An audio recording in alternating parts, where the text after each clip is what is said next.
জয় গুরু। বন্ধুরা, ভালো আছেন তো? মন থেকে আত্মবিশ্বাস নিয়ে বলুন তো যে হ্যাঁ, শুকর আলহামদুলিল্লাহ ভালো আছি। কয়জন বলতে পারবেন? অর্থাৎ বলার মতো আত্মবিশ্বাসটা নেই। কারণটা কি? কারণটা হলো সকালটাই ভালোভাবে শুরু হয়নি বা শুরু করতে পারেননি। যাদের সকালটা ভালোভাবে শুরু হয় না, তাদের সারা দিনটা কখনোই ভালো যেতে পারে না বা ভালো হয় না। শুরু করতে হবে সকালটা ভালোভাবে। যদি সকালটা ভালোভাবে শুরু করতে পারেন, তাহলে সারা দিনটা ভালো যাবে। সারা দিনে কোনো দুশ্চিন্তা, নেতিবাচক চিন্তা, হতাশা কোনো কিছুই আপনাদেরকে গ্রাস করবে না, যদি সকালটা ভালোভাবে শুরু করতে পারেন। সেই সকালটা কিভাবে শুরু করবেন, কি কি অ্যাফার্মেশন অবচেতন মন বা সাবকনসিয়াস মাইন্ডকে দিবেন, আজকে তার সহজ একটি উপায় আপনাদের আমি বলে দেব। যদি ঠিক মতো সেট আপ দিতে পারেন, অর্থাৎ অবচেতন মনে পুশ করতে পারেন, তাহলে দুশ্চিন্তা, নেতিবাচক চিন্তা, হতাশা, ব্যর্থতা, মৃত্যু ভয় সবকিছু দূর হয়ে যাবে। এই ডর, ভয়, দুশ্চিন্তা, নেতিবাচক চিন্তার জন্য ওষুধ খেয়ে যাচ্ছেন, দিনের পর দিন ওষুধ খেয়ে যাচ্ছেন। সুস্থ হয়েছেন? সুস্থ হইতে পেরেছেন?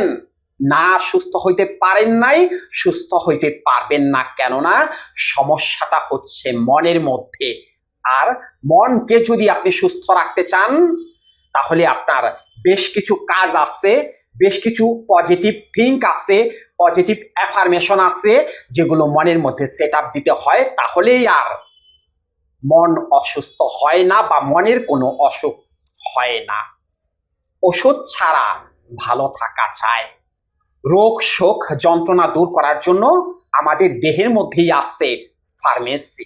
ফার্মেসিতে ওষুধ কেনার কোনো প্রয়োজন হয় না। বিশেষ করে মনের সমস্যা, মনের রোগের জন্য আলাদাভাবে ওষুধ কেনার দরকার নাই বা ওষুধ খাওয়ার কোনো দরকার নেই।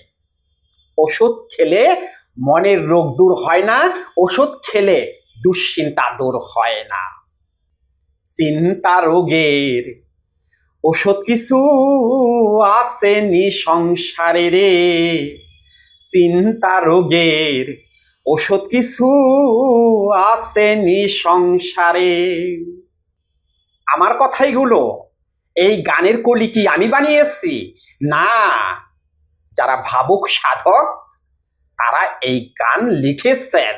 তারা কি এমনি এমনি লিখেছেন? তারা ভেবে চিনতে তারপরে লিখেছেন।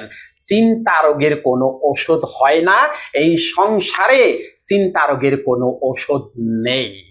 যদি ওষুধ থাকতো তাহলে তো এতদিন সুস্থ হয়ে যেতেন। এই যে অনেকে আছেন 2 বছর 3 বছর হইল ওষুধ খেয়ে যাচ্ছেন এই চিন্তা রোগ দূর করার জন্য। কই সুস্থ হয়েছেন? সুস্থ হইতে পেরেছেন? না, সুস্থ হইতে পারেননি। চিন্তা রোগের আসলে কোনো ওষুধ হয় না। চিন্তা রোগের জন্য ওই যে দেহের কাজ করতে হবে, মনের কাজ করতে হবে, মনকে পজিটিভ করতে হবে। আর সেগুলো করা হয় কাউন্সেলিং এ, যেটাকে সাইকোথেরাপি বলা হয়।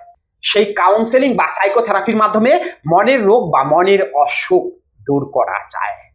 আর কোনো ওষুধের প্রয়োজন হয় না। সমস্যাটা হচ্ছে কোথায়? আগে এই বিষয়টা আপনাকে বুঝতে হবে। সমস্যাটা হচ্ছে মনের মধ্যে। তাহলে মন কোথায় আসছে আমরা কি জানি? মনকে কি কোনো পরীক্ষা নিরীক্ষা করলে বা স্ক্যানিং করলে মনকে কি বোঝা যাবে যে অমুক জায়গায় মন আসছে? না, এগুলো বোঝা যাবে না। মনকে স্পর্শ করা যায় না। মন হলো একটা অনুভূতির বিষয়। যেহেতু মনকে স্পর্শ করা যায় না, পরীক্ষা নিরীক্ষা করলে ধরা যায় না, অর্থাৎ যার অস্তিত্ব নেই, তাহলে তার ওষুধটা দেবেন কোথায়? যার অস্তিত্বই নেই। এই জিনিসটা কি আপনারা বুঝতে পারেন না? যারা এই সমস্যায় আছেন, যারা ওষুধ খাইতেছেন, তাদের কি একটা বার নিজের কাছে জানতে ইচ্ছে করে না?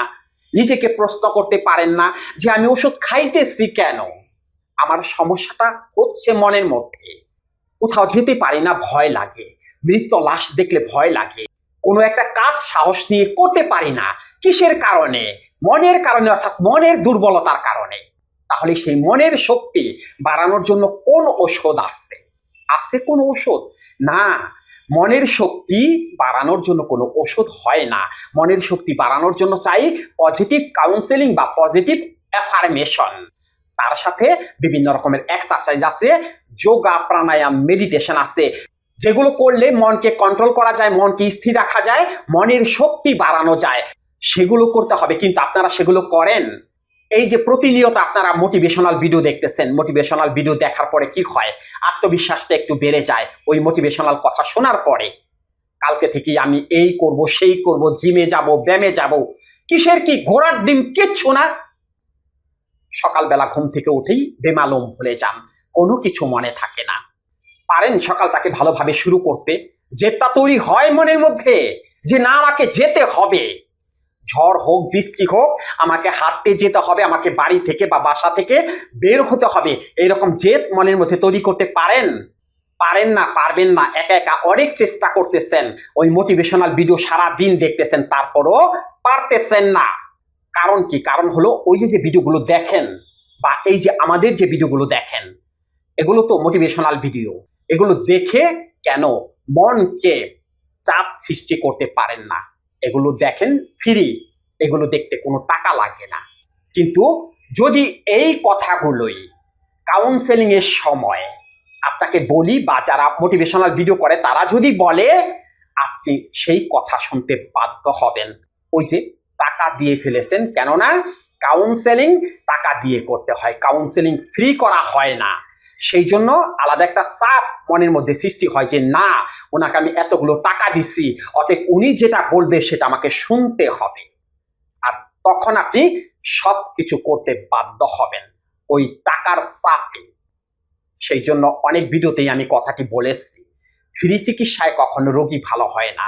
হয়তো আমার অনেক বন্ধুরা অনেক কষ্ট পেয়েছেন, কিন্তু একটিবার আপনারা যাচাই করে দেখবেন তো, এই যে ফ্রি ভিডিও দেখতেছেন বা কারো কাছ থেকে আধা ঘন্টা আপনি ফ্রি চিকিৎসা নিয়ে দেখবেন তো, ফ্রি কথা শুনে দেখবেন তো, আপনার সেগুলো কাজে লাগে কিনা? কাজে লাগবে না।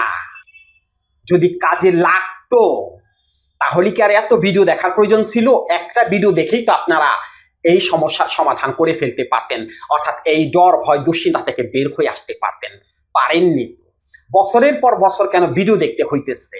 কারণ মনের উপর চাপ সৃষ্টি হচ্ছে না, এগুলো আপনাদের মনে হালকা ভাবে চলে যাচ্ছে, চাপ সৃষ্টি করতেছে না, যার কারণে আপনারা এখান থেকে বের হয়ে আসতে পারতেছেন না। এই যে আজকে যে টিপস বা যে জিনিসটি আজকে আপনাদের আমি দেখাবো, 3টি অ্যাফার্মেশন কিভাবে মনে সেট আপ দিতে হয়, যদি এগুলো সঠিকভাবে করতে পারেন তাহলে কিন্তু আসলেই সব সমস্যার সমাধান হয়ে যাবে। কিন্তু দেখেন পারেন কিনা, অর্থাৎ সকালটা দেখেন তো এইভাবে শুরু করতে পারেন কিনা। আজকে যারা ভিডিওটি দেখতেছেন তারা আগামীকাল সকালবেলা ভোর 5টার সময় ঘুম থেকে উঠবেন। ওঠার পরে বিছানায় প্রথমে মেরুদণ্ড সোজা করে বসবেন। বসার পরে একটু শুকরিয়া জ্ঞাপন করবেন মহান স্রষ্টার কাছে, আল্লাহর কাছে, ঈশ্বর বা ভগবানের কাছে। আপনি যে সুস্থ আছেন, রাতটা যে ভালো কেটেছে, সেই জন্য আপনি কৃতজ্ঞতা প্রকাশ করবেন বা শুকরিয়া আদায় করবেন। তারপরে চোখ দুটোকে বন্ধ করে একটু দমের কাজ করে নেবেন, মনকে কন্ট্রোল করার জন্য, অর্থাৎ ওই অ্যাফার্মেশন 3টিকে সেট আপ দেওয়ার জন্য। তার আগে অবশ্যই মুদ্রায় হাত রাখবেন। এই যে এরকম একটি মুদ্রায় হাত রাখবেন, এটাকে ধ্যান মুদ্রা বা জ্ঞান মুদ্রা বলে। এই মুদ্রায় এরকম ভাবে হাত রাখবেন। তারপরে নাক দিয়ে গভীরভাবে শ্বাস গ্রহণ করবেন। সেই শ্বাসটাকে কিছুক্ষণ বুকের মধ্যে ধরে রেখে, যেটাকে কুম্ভক করা বলা হয় আর কি, সেই কুম্ভক করে ধীরে ধীরে শ্বাসটাকে মুখ দিয়ে ছেড়ে দেবেন। ঠিক এরকম ভাবে একটু দেখে নিন।